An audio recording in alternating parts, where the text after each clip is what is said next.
tardes a todas, todos, todes. Bienvenidos aquí a Criptograma Cultural. Hola, Celina, ¿cómo estás? ¿Cómo estás, Guillermo? ¿Todo bien? Muy bien, muy bien. Comenzando un nuevo programa. Séptimo programa. Séptimo programa, muy de la bien. primera temporada, como me gusta decir. ¿Vos decís que va a haber muchas más? Seguramente que sí, porque hay mucho entusiasmo del programa tal cual como está saliendo. Se ven los comentarios en las redes y también en la cantidad de gente que lo ha ido viendo en nuestro canal de YouTube, a cual invitamos a que se suscriban, a que le den me gusta, a que hagan todo eso que es importante para que se comuniquen a través de las redes. Claro que sí. Bueno, estamos saliendo desde UNLP TV, aquí desde la ciudad de La Plata, el canal universitario de la Universidad Nacional de La Plata, pero salimos en distintas señales a lo largo y a lo ancho de todo el país. En coproducción con distintos canales provinciales como el canal 9 de La Rioja, el canal 3 de La Pampa, Santa Rosa, La Pampa, canal 11 de Formosa, La Pacho TV. En Abra Medios de la Universidad Nacional del Centro, también el canal de la Universidad de Mar del Plata, allí pueden sintonizarnos, y Uncaus TV, que es de la Universidad Nacional del Chaco Austral, todas televisoras y repetidoras federales y universitarias también, ¿no? Públicas. Y dentro de muy poquito también se irán sumando otras señales. Tenemos noticias para la semana próxima. Muy bien, bueno, esperamos eso entonces. Hablaremos con la legisladora Mariela Quirós, junto a otros legisladores del bloque justicialista, presentaron dos proyectos de ley para hacer frente a la situación crítica de emergencia económica que llevan adelante las librerías y las editoriales. Nos comunicaremos con ella vía Meet. Bien, también tenemos visitas aquí en el estudio porque contaremos con la presencia de un destacado, un músico de la escena del rock argentino, pero que viene en calidad institucional porque viene como presidente del INAMU, el Instituto Nacional de la Música. Estamos hablando de Buco Cantlon, que en breve estará conversando con nosotros aquí. Estará también presente aquí la licenciada Mariana Perkovich, integrante de la Defensoría del Público, que hablará sobre la manera de comunicar las problemáticas o el cuidado del ambiente en los medios de comunicación. Esperamos que el bloque sea muy interesante porque es una temática difícil de hace bastante tiempo de poder ser tratado como se debería en los medios de comunicación y podamos aprender también a cómo hacerlo. Claro que sí, así que les invitamos a que se queden aquí durante todo el programa disfrutando de Criptograma Cultural. Ahí ya seguimos entonces.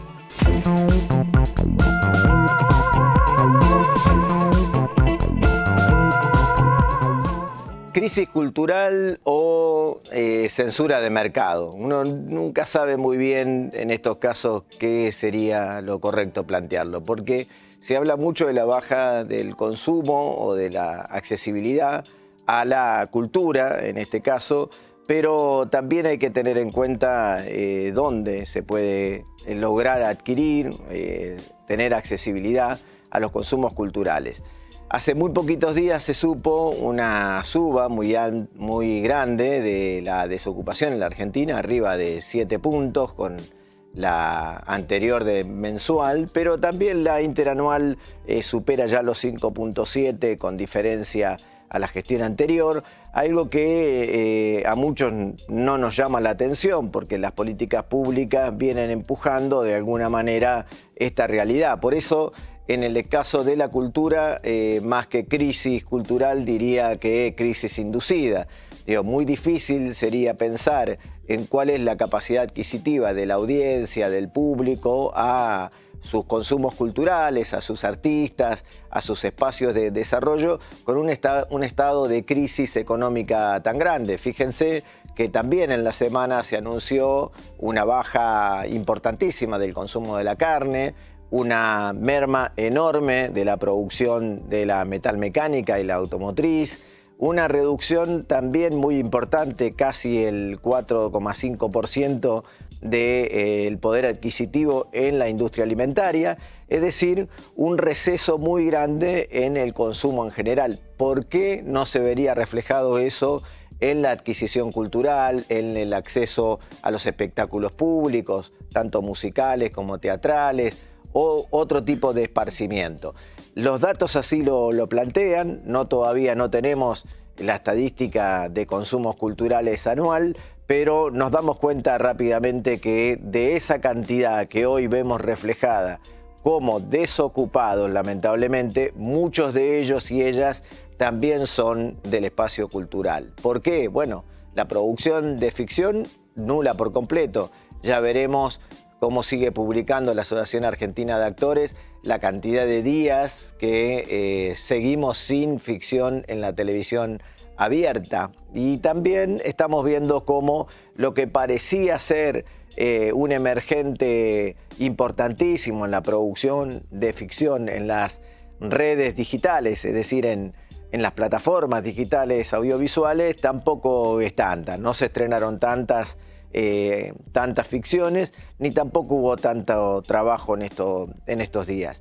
También estábamos muy entusiasmados con un circuito musical que con el invitado de hoy también hablaremos seguramente, porque a ver cuánto realmente se pudo desarrollar la música. Lo cierto es que los consumos culturales han ido cayendo y parte de esos trabajadores y trabajadoras del espacio artístico que se ven reflejados en la suma de la desocupación, lo vemos también en nuestro sector.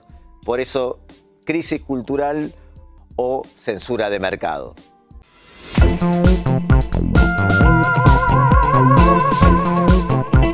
Continuamos aquí, lo decíamos en la apertura, anticipábamos, tenemos una comunicación con la provincia del Chaco porque está del otro lado para conversar con nosotros Mariela Quirós, que es diputada provincial de esa provincia, valga la redundancia, es periodista, es comunicadora, gestora cultural y también fue presidenta del Instituto Cultural de esa provincia entre el 2019 y el 2021, así que tiene gran trayectoria en materia cultural y también política, y es una voz muy respetada en el NEA, y vamos a conversar con ella sobre la situación allí en Chaco. ¿Qué tal, Mariela? ¿Cómo estás?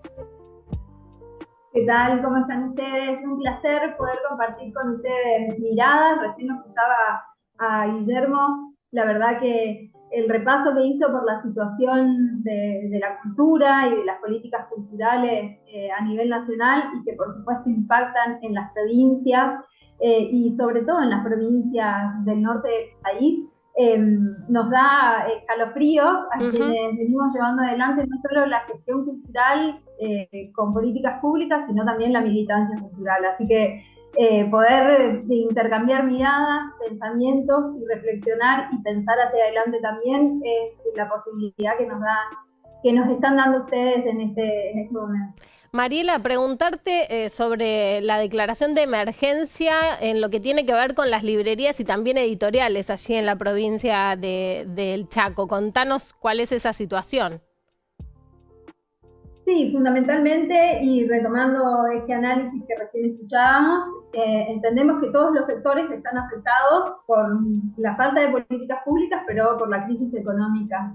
En ese sentido, vemos no solo cómo impactan las tarifas energéticas en cada uno de estos sectores, sino también esta falta de políticas, porque la emergencia nosotros la hemos declarado a través de un proyecto de ley que tiene como eje principal al sector editorial, pero también declaramos otra emergencia vinculada a las salas de teatro, porque entendemos que cada uno de los sectores se ven castigados por esta falta de política y además, y por, sobre todo y fundamentalmente, por la crisis económica producto de las medidas de ajuste.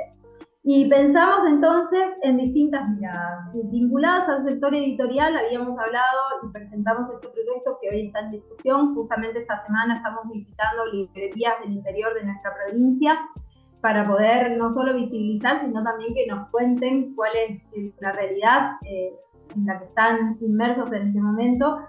Pero era poder acompañarlos a través de aquellas cuestiones vinculadas a las tarifas eléctricas para que puedan tener subsidiadas sus tarifas eléctricas, en especial las librerías y aquellas que tienen editorial fundamentalmente, generar un fondo específico para poder no desfinanciar aquellas editoriales independientes que están vinculadas a comercialización y a la producción, por supuesto, y a la venta de sus producciones, y fundamentalmente beneficiarlas con el 50% del monto de estas tarifas, la reducción del 50% del monto de estas tarifas, poder hablar como les decía, esta emergencia es por 2 años, crea el programa provincial de asistencia a librerías y editoriales en el marco de esta emergencia.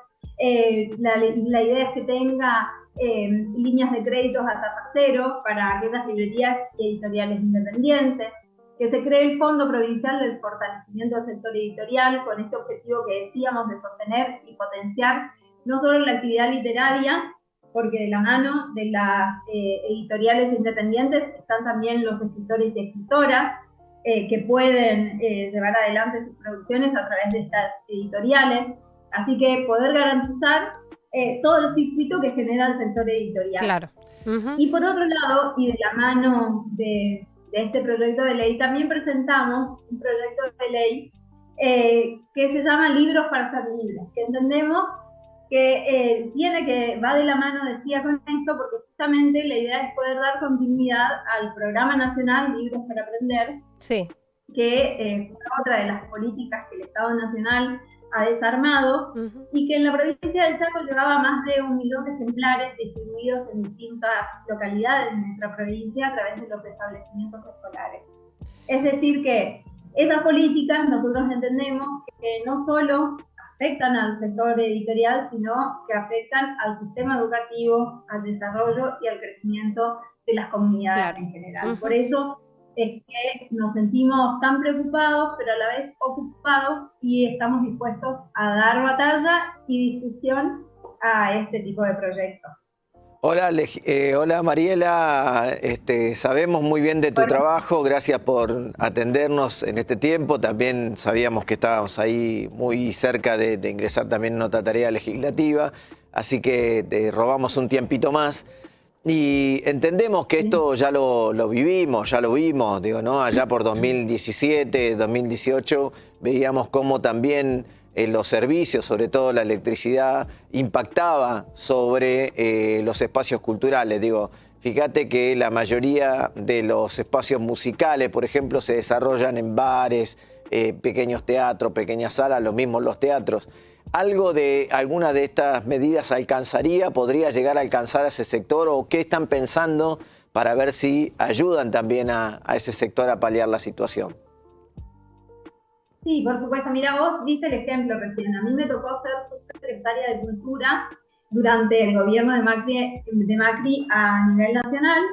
Yo fui subsecretaria de Cultura del municipio de Resistencia, que en ese momento el intendente era Jorge Milton Capitanich, y nos tocó gestionar la ciudad capital de nuestra provincia sin recursos de coparticipación, ya que Macri había cortado absolutamente todos esos recursos y en el marco de una crisis económica también muy grande.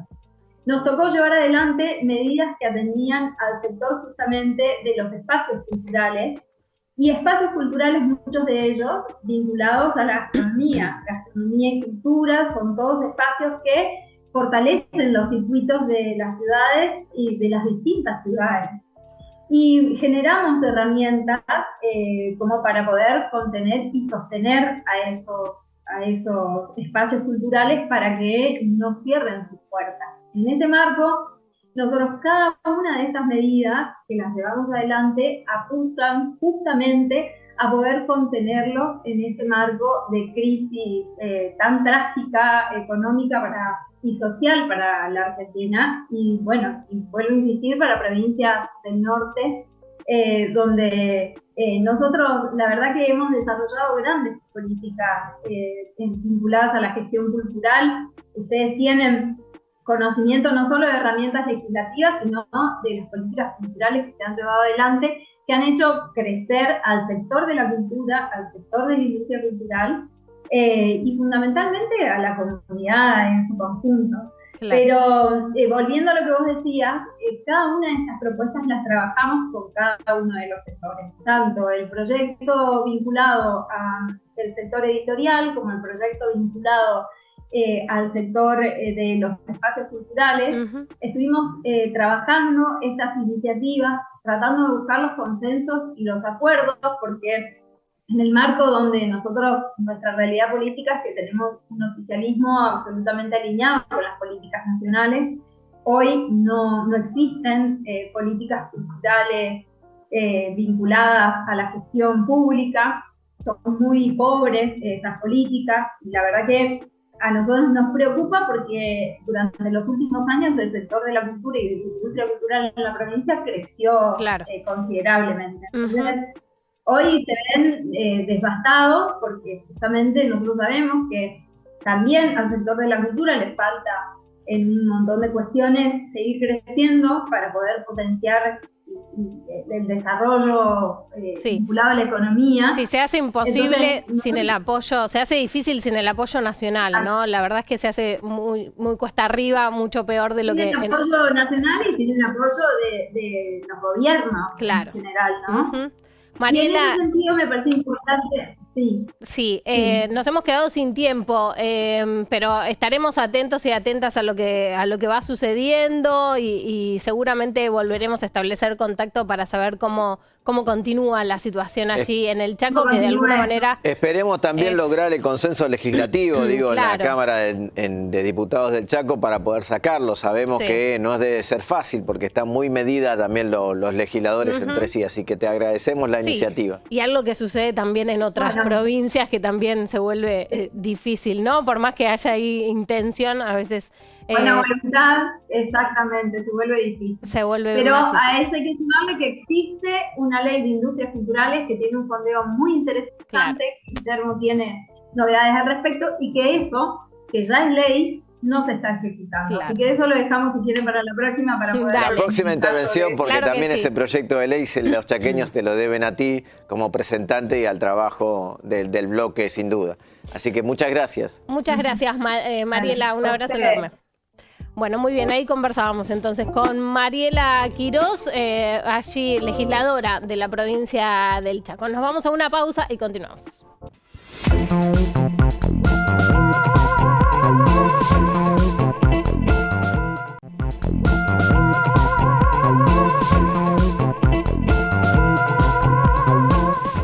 Seguimos en Criptograma Cultural y bueno, en este segundo bloque que siempre nos dedicamos a las entrevistas un poquito más profundas.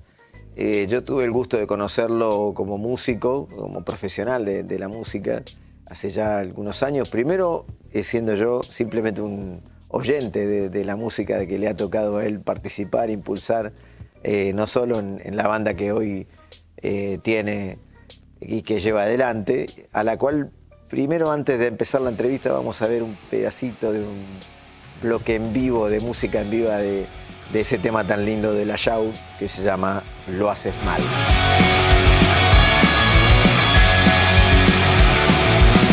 ¿Quién es tan sabio para opinar, para decirte que está bien y que está mal? Desesperados por criticar, quieren verte bien alto en la tele y en los diarios. Sé que estás bien, que tú vives mal, que lo haces mal. Sé que estás bien, que tú vives mal, que lo haces mal.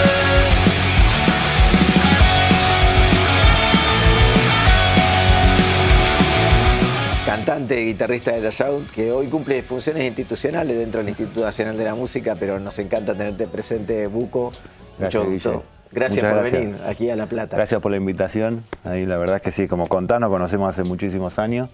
También ha sido un pedacito parte de la historia de La Yau con ese videoclip que hicimos una vez con estudiantes de la Universidad de Nueva York, que le hicimos intercambio Carrión. Carrión.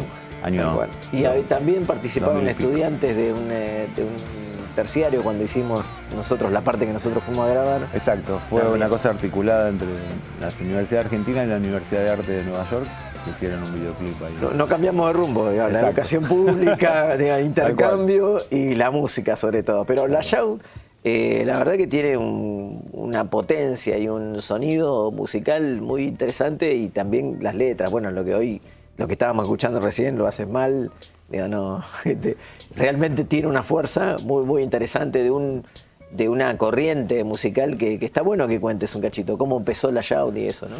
Bueno, nosotros venimos como del punk rock y de la autogestión en el sentido que venía en los escritos del hardcore y de ahí donde hablaba de la importancia de conocer los derechos. Ya arrancaron los Clash en esa época con canciones como decían Conoce tus derechos, que hablaban sobre eso. Nosotros venimos de esa gesta, ¿no? Del Parque de Rivadavia, de fabricar nuestros discos, de distribuirlos, de tratar de armar un circuito alternativo de músicos, de encontrar distintas alternativas al mercado para gestionar una música que por ahí no era la que estaba en la radio en ese momento. Después el género como fue creciendo fue... Era como la resistencia de la resistencia, un poco como mucho más profunda todavía, porque no se nacía de alguna manera la música independiente en otros ámbitos, que la experiencia de Mía en los 70, después un poquito más en los 80 cuando empezó el rock nacional, un poco más acústico si querés, para decirlo de una manera, pero esto daba una vuelta de tuerca muy interesante. ¿Qué es? ¿Finales de los 90? Finales de los 90, yo empecé a participar ahí en un grupo que se llamaba Fan People, que era muy importante en ese momento, que traía esa gesta, ¿no? Nuestras revistas eran los fanzines, nuestros medios de difusión era el Parque Rivadavia y el Vivo, no había otros, y empezar a hacer discos de manera comunitaria, compilados y todas esas situaciones, lo que después fue haciendo crecer el género y aparecieron un montón de grupos más, donde ahí también estaban Masacre, estaba Babasónicos dando vueltas, que después se tomaron como otros caminos que fueron espacios ganados para nosotros en ese sentido. Fue el escenario de Cemento, digamos, toda esa etapa también en otros lugares, pero digo, fue una iconografía también en ese momento esto. Y la dificultad de editar, ¿no? Digo, ¿cómo hacían ustedes en ese momento? Y nosotros ahí empezábamos a fabricar por nuestros medios, tratando de juntar los recursos, fabricar y distribuir por nuestros medios. Por supuesto no teníamos mucha idea de los derechos intelectuales, y de ahí se forja también los lugares que hoy ocupamos, como en la Unión de Músicos Independientes, en la Federación y en el Instituto Nacional de la Música, para explicar esos derechos. Yo creo que las carreras de todos esos proyectos musicales nuestras inclusive hubieran sido diferentes si hubiéramos conocido los derechos intelectuales, saber cómo fabricar, haber conocido el derecho de productor fonográfico, tener herramientas que nos faciliten eso, porque hoy nos damos cuenta que ahí perdimos un montón de recursos que hubieran servido no solo para nosotros, sino para un montón de otros proyectos que estaban en ese espacio, que se podían hacer. Y en aquel momento, digo, yo he tenido la oportunidad también de hacer algunos documentales sobre el tema y sobre trabajar la temática especialmente.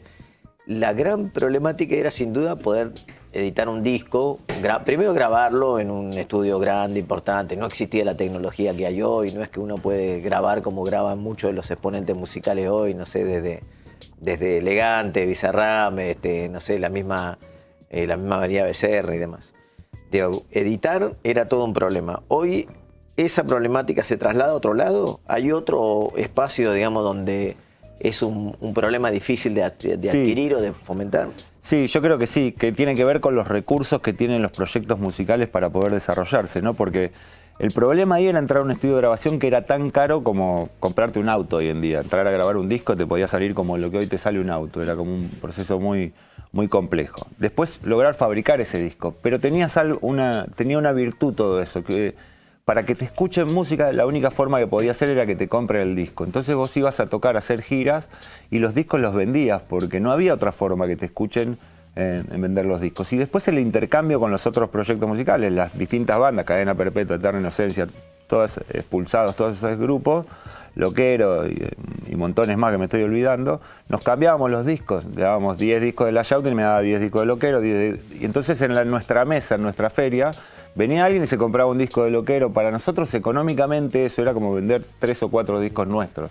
Y eso te daba recursos y herramientas para seguir haciendo giras, haciendo crecer el proyecto. Hoy en día ese recurso es más limitado porque los discos no se venden, queda solo la parte del merchandising, las reproducciones de música no generan los recursos de la venta de los discos.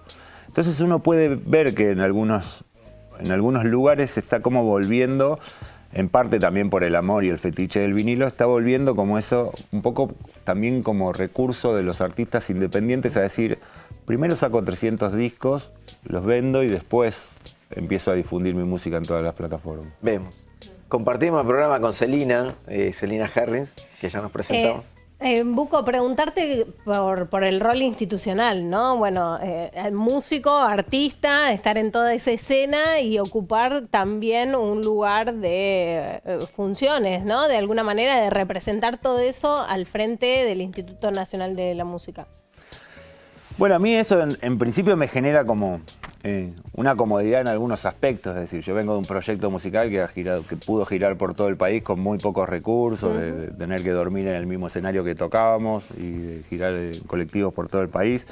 Entonces hay una parte que uno conoce naturalmente, ¿no? Y el esfuerzo de todo lo que se conoce. Cómo sacar un disco, cómo editarlo, cómo hacer la prensa, cómo hacer giras, cómo tratar de llevar tu música al exterior. Todo eso uno lo conoce por haberlo vivido, no porque se lo contaron ni porque tenga que leerlo. Entonces esa conversación y esa dinámica te da una facilidad en un punto. Después existe toda la parte institucional, reglamentaria y todo eso que hay que aprenderla, pero que tampoco es imposible, ¿no? También es demostrar que por ahí es más importante tener el conocimiento en la actividad y ser parte de esa actividad, ser un par en ese sentido para poder llevar las políticas públicas adelante de un organismo como este que es darle herramientas a la actividad musical. Es decir, claro, pero te costó la decisión porque también sucede mucho en la escena del arte de a veces... Bueno, como no querer involucrarse, ¿no? Como si estar al frente de un organismo nacional, estoy muy pegado a lo político partidario, entonces prefiero que eso no suceda, ¿no? Lo vemos muchas veces en algunos casos. Digo, ¿te costó la decisión de decir no? Sí. En principio el Instituto Nacional de la Música tiene una particularidad, que es un organismo que se creó desde la actividad. Es una ley que se escribió desde la actividad musical, se consiguió desde la actividad musical, y el apoyo para que yo esté ahí llega desde la actividad musical. Entonces, en ese sentido, también uno tiene una comodidad. Y después también no choca contra lo que nosotros pregonábamos con la autogestión y todo eso. No choca en ese sentido en lo absoluto. De hecho, entre mis pares por ahí, con más confianza, que serían los que me podrían criticar abiertamente en una comida, no lo ven desde ese sentido porque uno... está ahí para gestionar esas herramientas, conocerlo y no choca en el sentido. Es decir, lo más rebelde que podíamos hacer en ese momento al principio era estar en contra del sistema y manifestarnos en contra. Después con el tiempo uno se da cuenta que lo más rebelde que puede hacer es conocer, organizarse, saber y empezar a tratar de tomar decisiones para que esos sectores tomar la posta, básicamente. Sean parte. Entonces, el acto más revolucionario que uno puede hacer es como organizarse y empezar a tratar de ser parte de las decisiones que se toman. Dejar de ser un grupo para pasar a ser algo más grande todavía, porque ya para un grupo hay que organizarse. Mira, hay una cosa que nos pareció sumamente interesante y que me parece fantástica porque vemos que la gran dificultad de el acceso a la digitalización es una problemática, no sé si equivalente a grabar o hacer un disco, pero me parece que es interesante. Y bueno, el instituto, el INAMU, sacó una agregadora digital. ¿Nos contás un poquito de qué se trata? Exacto, una agregadora de música argentina.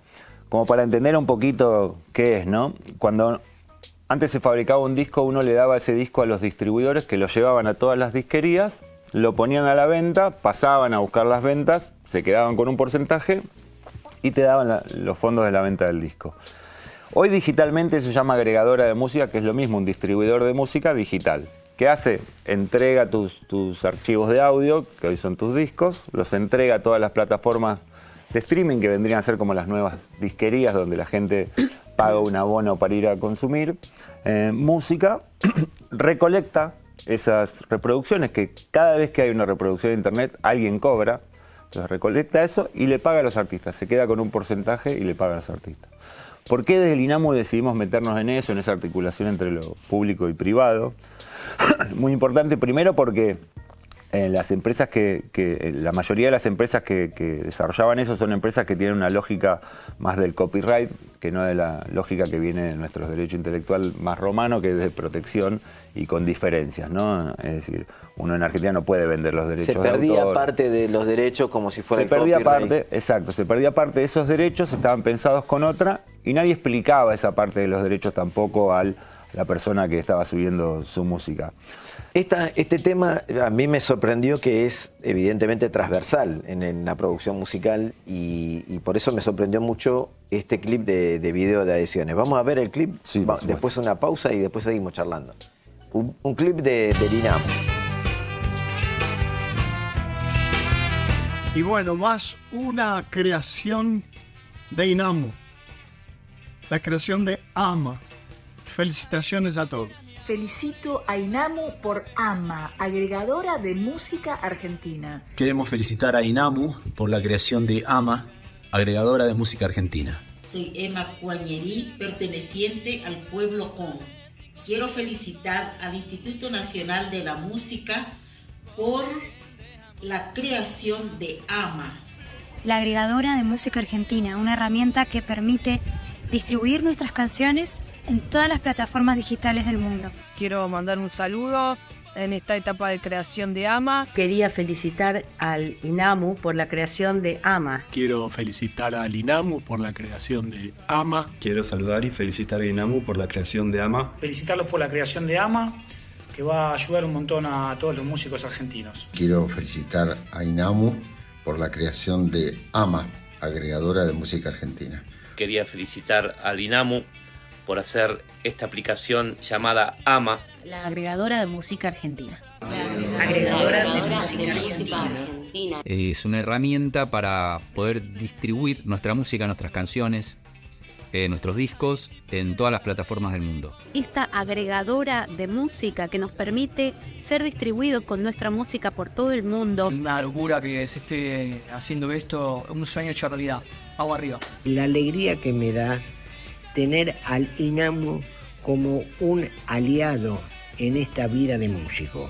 Es por ello que cuando me enteré de que están teniendo la iniciativa de la creación del AMA, me di cuenta que sí, que realmente están viendo las necesidades que tenemos y las están cubriendo generosamente. Una herramienta fundamental para los músicos de nuestro país. Esto va a ayudar mucho a todos los músicos del país, así que bueno, les mando un gran abrazo para todos y todas.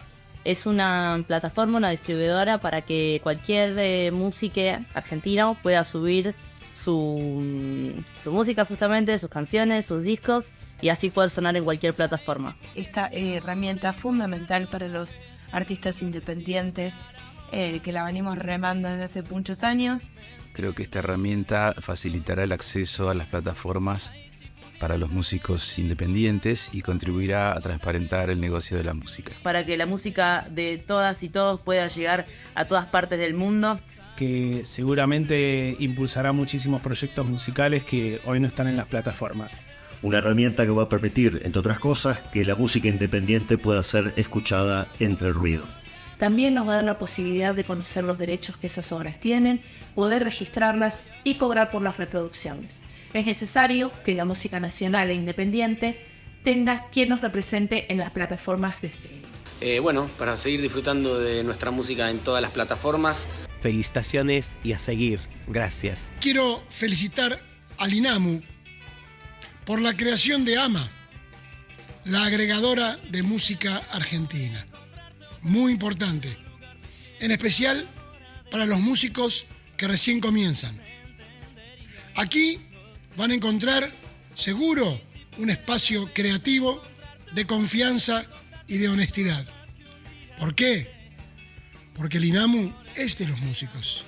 Les mando un abrazo.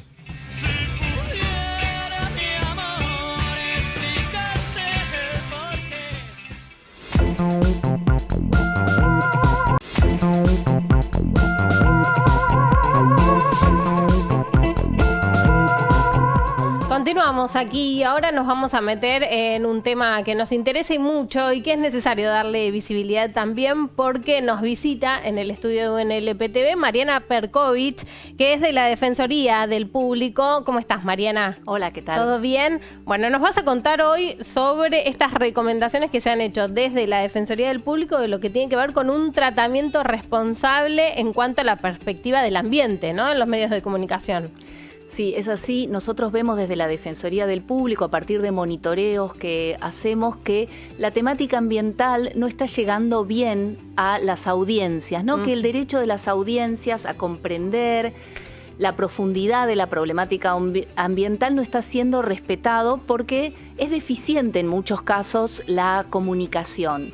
vemos que los temas aparecen de ambiente desde un lugar un poco inocente, si se quiere, como una efeméride, pero sin el contexto, sin la coyuntura, sin los procesos.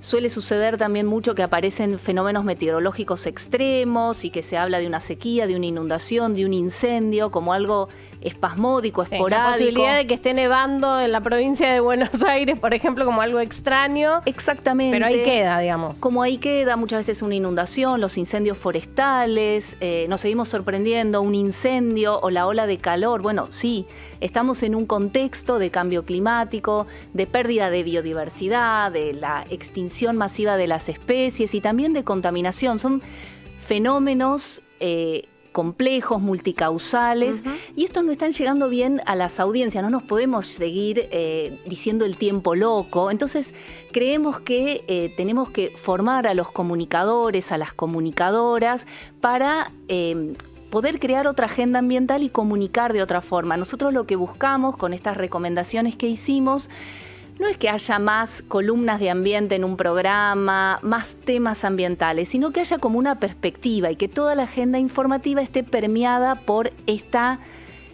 visión, por esta mirada. Quiere decir que un fenómeno, un espectáculo deportivo pueda tener una mirada ambiental, ¿no? Bueno, ¿qué costos hay? Que un espectáculo cultural también tenga una mirada ambiental. Y esto no quiere decir que lo ambiental sea como lo opuesto y rechazado. Muchas veces se opone economía con el ambiente, como que el ambiente es un problema, que es restrictivo. Y acá lo que buscamos es cambiar la mirada, ¿no? Porque hay que tener esto presente, esto está. Es lo mismo que pasaba, yo cuando empecé a trabajar en periodismo decíamos crimen pasional. Claro. Y no nos sentíamos incómodos por decir esto. Hoy lo que llamamos un femicidio, para nosotros era un crimen pasional. Y lo que hay que construir es una mirada que ahora todavía no tenemos. Entonces este documento que hicimos es un poco... que sucede lo mismo con lo que ha sucedido con la perspectiva de género, que si bien falta mucho todavía, y lo vemos, pero que de alguna manera está siendo incorporado, que no es noticia o un momento exclusivo, sino que es transversal, ¿no? Al análisis de todo tipo de temas. Que es transversal. Nosotros íbamos a una conferencia y había todos varones y nos llamaba la atención, y eso hoy sí se puede poner, o hay miradas que lo están tomando. Veíamos un asalto que era a una mujer y no lo tomábamos en cuenta. Entonces, así como fue armándose una perspectiva con otra mirada, lo que buscamos es que en el ambiente también se puedan ver estas cuestiones, ¿no? También la historia nos dice que en un momento, cuando se quiso terminar con el trabajo infantil, parecía algo imposible y no se veía. Entonces este documento, que es un documento abierto y consiste en una serie de recomendaciones, también tiene un glosario, sabiendo que las palabras con las que hablamos del ambiente van cambiando. Algunos usan la palabra ambiente, otros naturaleza, pero por ejemplo cuando decimos recursos naturales, ¿no? Esta idea de entender a la naturaleza también como una canasta ilimitada de recursos del que vamos sacando. Y que lo podemos hacer, ¿no? Ahora también surgió la palabra un activo ambiental, ¿no? Como la economía tomando la idea de, bueno, entonces las recomendaciones estas, que mucho tienen que ver con cambiar nuestra mirada de cómo nos paramos, ¿no? Los humanos nos creemos que tenemos superioridad sobre otras especies y que podemos gastar el agua, el aire, contaminarlo. Las recomendaciones, los invitamos a leerlas, son más pensadas para comunicadores, comunicadoras y periodistas, y también para docentes, ¿no? Para llevarlos, son para comunicar y para enseñar también. Obviamente tienen un registro, si se quiere, histórico de dónde está hoy la narrativa ambiental, seguramente quedarán viejas en unos años y esperemos que queden viejas. Bueno, y ese es más o menos el documento que hicimos. Bien, y esto en la mirada que ustedes dicen de las audiencias, ¿no? Hay ahí un análisis, un testeo, de alguna manera, de la información que las audiencias reciben, que está siendo carente de esta perspectiva, digamos. Exactamente, aparecen como fenómenos aislados, ¿no? Como las bolitas de un arbolito, pero nunca se termina de ver el arbolito, ¿no? Como esto decimos, lo de construir una perspectiva. En distintos lugares de nuestro país aparecen tal vez una problemática, la otra, y no aparece esto como lo transversal, lo que aúna. Aparecen muchas veces los conflictos ambientales muchas veces los comunicadores exacerban el conflicto, Sí. la violencia, también por cómo nos enseñaron a comunicar y el periodismo, bueno, las dos campanas, la confrontación. Y vemos que eso no está colaborando para ver cuáles son los recursos que están en disputa, para entender la historia que hay detrás y también para poder ver cierta perspectiva de futuro, ¿no? De qué es lo que está en juego. Sí, de alguna manera también entender en materia de prevención, ¿no? De lo que hay que hacer para no llegar a esos extremos en los que estamos de alguna manera inmersos. Exactamente, es fundamental al momento de comunicar reconocer que nuestro siglo, nuestra época se enmarca en una crisis ambiental. Bien.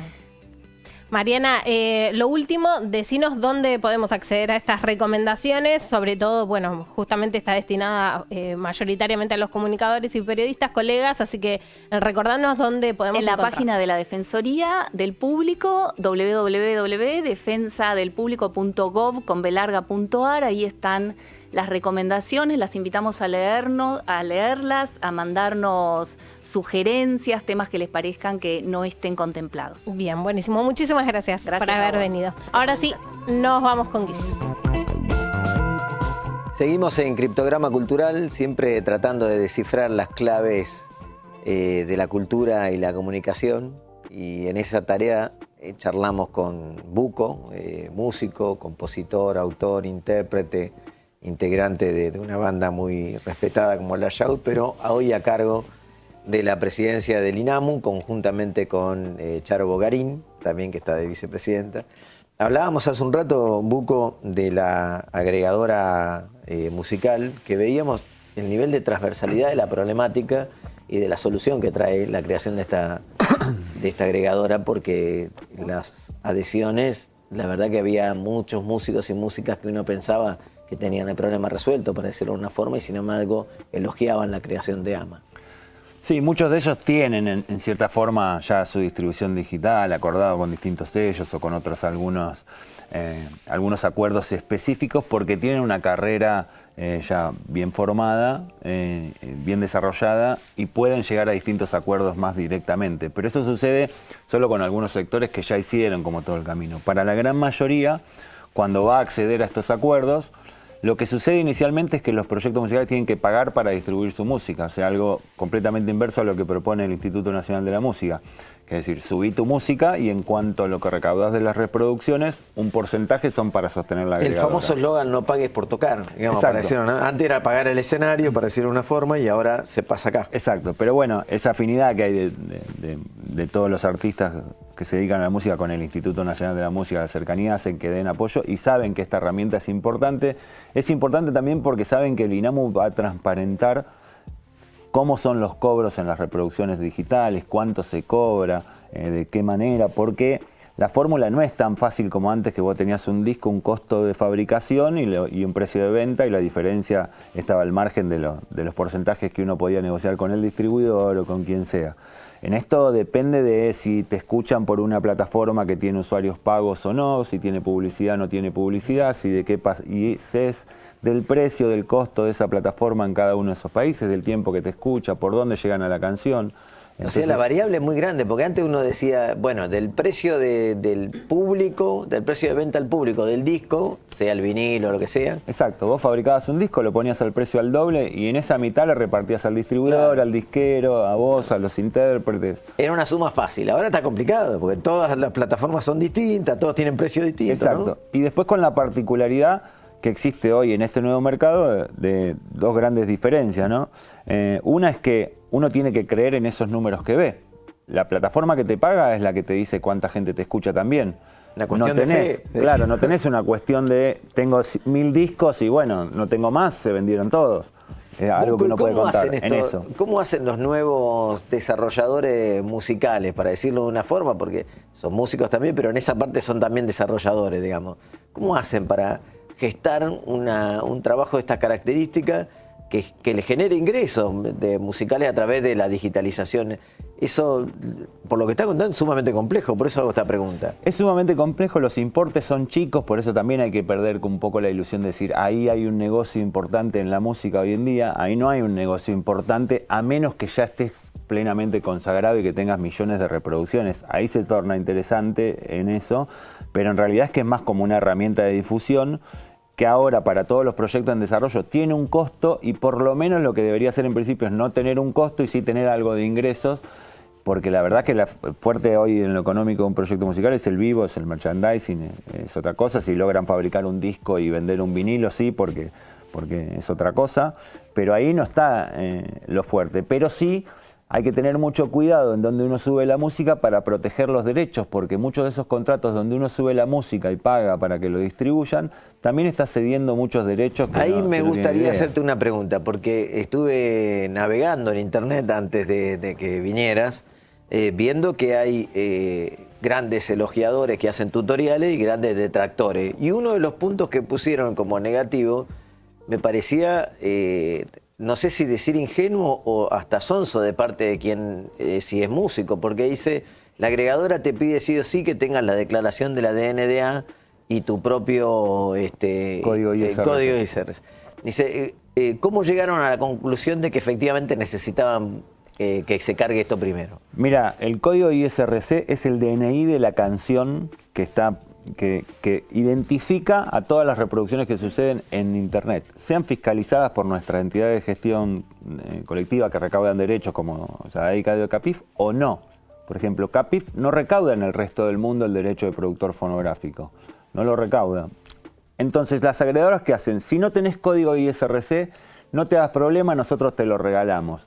Cuando una empresa en ese sentido te regala un código que identifica tu canción, primero sospechá, lee bien el documento y fíjate, porque probablemente estés cediendo algún derecho que no sabes. Y uno es ese, es regalar el código ISRC. Otra cosa es que te den el fonograma, código, digamos, ¿no? De ese porcentaje que le correspondería a un músico que produjo su música. Claro, sí. Porque una cosa es que te den el código ISRC y que te digan, bueno, andá a registrarlo en CAPIF, da de alta el disco, qué sé yo, y que sea una responsabilidad tuya, como es lo que hacemos nosotros, ¿no? De esto estamos hablando que poco a poco uno va constituyendo un salario con esto, para decirlo de una manera, va conformando un trabajo. Es decir, un poquito que sale del fono mecánico, otro poquito que sale de la interpretación, otro poquito que sale de la autoría, uno va conformando de eso un salario. Le explicamos a la gente porque si no, no se entiende de lo que estamos hablando. Estamos hablando de que... Exacto, y tener todo de lo cual vos sos el dueño, terminar recaudando todo lo que eso compone, ¿no? No hay problema si después lo cedés, pero tenés que entender qué es lo que vos cedés, porque ahí estás cediendo algo. Ahí lo que cedís también con el código ISRC en muchas de esas distribuidoras es el derecho a sincronización, que es nada más y nada menos que puedan utilizar tu canción en una publicidad, en una película y le pongan un precio. Muchas de esas agregadoras directamente el artista o el productor fonográfico, en este caso, que sube esa música, no termina cobrando nada por eso. Claro, ese trabajo que antes hacían las editoriales musicales, que trataban de ubicar tu música en alguna otra producción, como una película, dijiste, en un videojuego, por ejemplo, que ahora se usa mucho, que se puede escuchar, ¿no? Adentro. Ahora esa crítica que vos decías está bien, ¿de dónde viene? ¿Por qué? Porque del lugar donde viene es de la ansiedad de decir, che, lo más rápido, acabo de terminar mi canción en mi casa, y la quiero subir a todas las plataformas de streaming. Claro, en esa ansiedad o en esa rapidez que uno intenta poner su música a distribuir, y sí, no está bueno ir a registrar, hacer todos los pasos previos porque es en eso, pero tiene que ver con el concepto de cuando proteges tu obra, cómo la desarrollás y que tenés que dedicarle un poco más, porque es una propiedad. Dijera, mira, me compré el auto y voy a salir ya aunque no tenga el título de propiedad. Claro, no tengo la patente ni el seguro, pero me lo acabo de comprar, me voy a Mar del Plata. Claro, no es así. Vamos a seguir conversando porque también esto que vos estás planteando con respecto a la difusión me hace pensar lo que logró todo el sector musical incorporando el artículo 65, la obligatoriedad de la música nacional y la música independiente. Pero ese va a ser un tema del próximo bloque, así que en un ratito volvemos.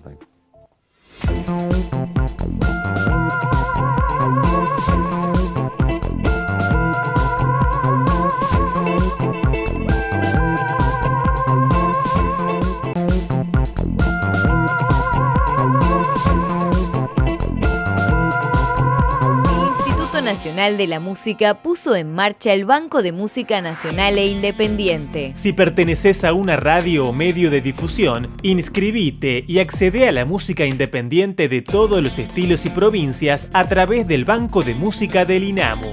Actualmente hay más de 25.000 canciones disponibles para que las radios cumplan con el 30% de emisión de música nacional, siendo la mitad de producción independiente, según el artículo 65 de la Ley de Servicios de Comunicación Audiovisual. Informate en www.inamu.musica.ar. Muy bien, bueno, continuamos y estamos prácticamente en el cierre, pero contarles que además el INAMU, junto con la Universidad Nacional de La Plata, más precisamente, bueno, Buco con la doctora Josefina Bolis, que es la prosecretaria de Medios y Publicaciones de la Universidad Nacional de La Plata, firmaron un convenio de acceso a lo que tiene que ver con el Banco de Música, justamente nacional, bueno, para poder contar con esto en los medios de la Universidad Nacional de La Plata, así que algo que celebramos y mucho. Gracias, Buco, porque bueno, el Banco Nacional de la Música, como vimos el video chiquitito que explicaba un poquito por cómo cumplía con el artículo 65, ¿no?, de la ley, nos parecía muy importante, digo. Y no sé si querés agregar algo de despedida. No, importantísimo también todos los proyectos musicales que se autoproducen, que ingresen a la página del Instituto Nacional de la Música, se inscriban y puedan subir su música ahí para ser parte de ese banco, que es un banco para música de todos los medios de comunicación. Claro. Fundamental, además, que lo tengamos en los medios de comunicación, que le demos lugar justamente a la música nacional. Es sumamente importante, digo, también allí repetir unísono, digo, todo lo que pasa. Ya lo vamos a tener de invitado también a Diego Boris, que hoy está a cargo de unísono en la transmisión, y contar un poquito la experiencia también del nacimiento del INAMU. Así que... Muy bien. Hemos llegado al final. ¿Nos despedimos? Realmente. Bueno. Lamentablemente es así. La semana que viene también más invitados, más continuidad de Criptograma Cultural, y compartiendo con ustedes siempre en la búsqueda de la clave de las políticas públicas, pero también de todo lo que pasa en la cultura y la comunicación. Muchas gracias. Hasta la semana que viene. Gracias.